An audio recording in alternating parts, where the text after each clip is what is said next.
Happy Sunday. Happy Sunday. We're listening to Van Morrison right now. It's his birthday, the weekend. I think we've been listening to him since we've met. Yeah? Yeah. Do you want to start? Yeah, sure. Well, this is the last weekend before school starts. I have one more day tomorrow, Monday. Labor Day is off. And then the students come on Tuesday. We're all ready, more ready than ever. Last year, the week before school started, none of the classrooms were ready. It was still a construction zone at our school. That's right. It was really rugged. So everybody was so happy this week, and all the teachers, all the staff. We could focus on curriculum. We could focus on our classroom management. We could focus on our first week. We knew where where our evacuation for tornado drills or fire drills, we know when those are going to happen. Last year at this time, I didn't know how I was going to exit the gym. It was different. It changed 3 times. Or where your safety zone was. Yeah, no kidding. Yeah, safety zone. Now everything that is all under the water, under the bridge, and we can focus on what we need to do in the classroom. So that was really cool to see everybody so happy at school this year, and so grateful for having come so far in 1 year. We had an open house on Thursday night. It was really cool. That was awesome. So many students. They were so happy to see us, and so we were so happy to see them, to see the parents coming in and out, and doing our greeting. I already started the greetings with the students in front of the parents. It just happens kind of organically how you greet the students. Then you greet them the same way when they come for open house with their parents, and their parents are kind of looking at you so I don't know. It's really cool, those open houses. And yeah, I know I end up talking a lot about school, but it's a big part of the last 20 years since we moved here, and this job that I'm in right now, I wasn't sure if I was gonna keep on doing this. And last year, not last year, but 2 years ago, I was a long call sub at this position, and one teacher was very adamant that I looked for a job as the full-time instructor because I was substituting. And I was like, really? And she's like, yeah, you need to get a regular job. And so then this one came, and I landed it, and whatever. Well, and it meets all your criteria, your ideal criteria as far as it's an inner city school. Yeah. So he really needs to work in inner city. It's elementary. Yeah, that was always my first preference. What was your second? Your second was high school, right? Yeah. Which is fun. So elementary, and then the third was that he have his own facility and his own, because a lot of inner city schools don't. They don't have their own equipment, their own facility, and he's worked in, as a full-time teacher before he was subbing, Mm-hmm. he's worked in completely compromised environments to teach. And so, and then also the cherry on the top is it's so close to our house. Yeah. We run into his students at Target. Yeah. That's really fun. Yeah, I see him while I'm, riding through the neighborhood, or wherever, anywhere. So it really is a really ideal fit. Mm-hmm. And I waited a long time for it too. I consider I've been waiting for this job for 17 years. And all the time that I subbed, I consider another degree in classroom management, or curriculums that are helpful to me and that I can contribute. So yeah, really grateful for all the help and all the teachers and all the staff and all the subs that are out there working for us too. So anyway, thanks.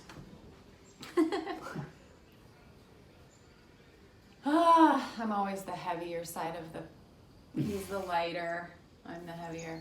So yin and yang. Last week we didn't make a video. First time we didn't. I'm still trying to think, I'm a firm believer, if you stick to your creative commitment, if you miss a day, you just pick up and you just keep going. You don't try to make it up. You don't try to make up the day you missed or the week you missed. You just, with a commitment to create every day, if you miss one day, it's a fresh day. The next day you pick it up again if you miss one day. And so I think I'm going to try to have that mentality. I mean, of course we're going to miss some. It's not going to be perfect. But last week was a bear. Tried. It was a bear. We tried. For me. It was a bear. I think what I'm going to talk about is that I think what last weekend making the video really was a demonstration of is that I think my number one, like, if I were to die tomorrow, I would want to be known as authentic. And that would be like my number one thing. Like, I was authentic. That's like my number one important thing. I really think that's true. I'm just saying that right now, but I think that's true. And I think for most of my life I've been misunderstood, and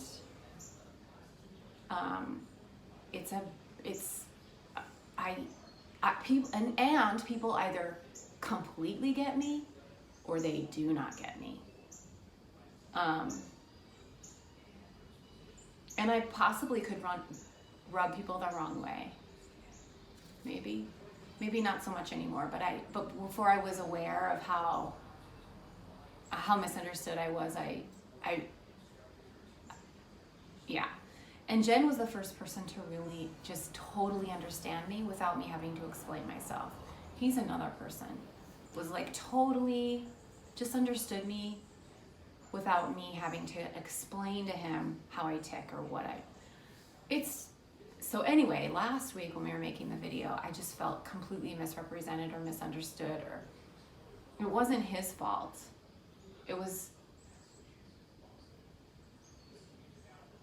I do that though. I overcompensate a lot. Not Kari sometimes calls it the use of discretion. I don't think it was that this time. I was just like, feeling, and it was just like too much. Okay, dude, we gotta stop. So Kari hit the button once, and then now we're like, okay, let's try it again, and then I got the red button, I got the fist, I got like, whoa, no. And then the third time we were like, okay, we're gonna skip it. It wasn't discretion. No, It wasn't discretion last week. It was, cause pretty much anything goes, but it was smoothing over. Right. You were smoothing things over for me, and I was like, it's not smooth like that. Mm-mm. And then I was like, that's BS. I don't want that out there. Like, that's BS. I mean, I don't care if we're the only ones watching this. I don't want to look back and say that's BS. That's gonna really bum me out. Like, I want this. If we're gonna gain anything from this, it's gonna be like the truth, like what it really is. Like, that's gonna be the most helpful. And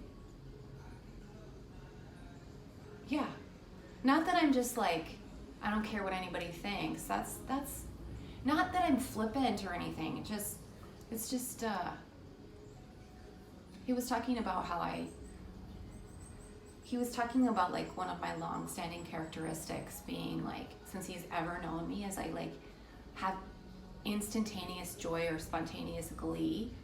Like certain people bring it out in me where I'm just like, all of a sudden I'll be like jumping on somebody because I'm so excited to see them, or and they'll even be like, I just saw you yesterday. But it's like I just have this spontaneous glee, like, and it doesn't even have to happen with people. Like from the very beginning he said, you're so easy to please, like if you just hit the right button, it's just like bah! And it's so much fun. And It's not anything. It's not anything. It's just particular things. And and my friends who know me really well, some of them know me for my squeals of delight. Like that, I can't plan them. They just come out. Well, we had a best friend of ours that lived with us. And she's been a best friend of ours for over 30 years at least. And she lived with us a couple years ago, and she said, I didn't realize how spontaneous it is for you. Like all of a sudden you're just like, you're deadpan face, and then all of a sudden you're just like, bah! Like super excited about something. She said, I guess I really didn't ever understand how spontaneous it is. Like it just comes out of nowhere. So right. For instance, he was talking about. Anyway, yeah, it was. For instance, like last week, I was like, "Hey, let's go on a picnic," and Kari was like, "Oh yeah, that sounds a great idea." So I'm thinking, man, this is really cool. Well, it was okay for Kari. However, yesterday, we went to Menards, and she was like, "Yeah, let's go to Menards." I was like, "Okay." I thought when the picnic was cool, but it was kind of cool. But when we went to Menards, and she's like, "Yay! This is the best place." I gotta go to the bathroom. She's like, "Okay, whatever." We walked to the back, and we came to the front, and she was still like, "Oh, okay, this is so fun. Let's go back in through the entrance." So we went out and back in. It has nothing to do with what we're. It has nothing to do. It has to do with the vibe. Yeah, and she's like, "Oh yeah, here's a rebate card. Let's go." You know, I was like. And the people, like I love our home store because it's like in the middle of the city and there's so much diversity. It's actually in St. Paul, so we actually have to go across the river to it. So I just love it. It's so like I love seeing all the different people there all the time. Like not only the really employees helpful, but people who shop there. And so nice. I don't know. It just has a really good vibe for me. It is different, but I mean, the place we went with for a picnic. It was kind of a solemn place. Well, I get it. No, totally. It's a native, both of them. Native burial grounds that he wanted to show me, and it's very meaningful. It's a little bleak. And very, but it's like just different. Yeah. So train tracks are going through their place. I don't know if I've made my. See, that's the other thing is I have a really hard time representing myself through talking. I represent myself through art making and writing, and so I don't even know if I've made my point here, but I think we should sign off. Yes. Unless you have something else. No, you did great. Last week I did it. Okay. Well, yeah. All right. Cheers. Bye.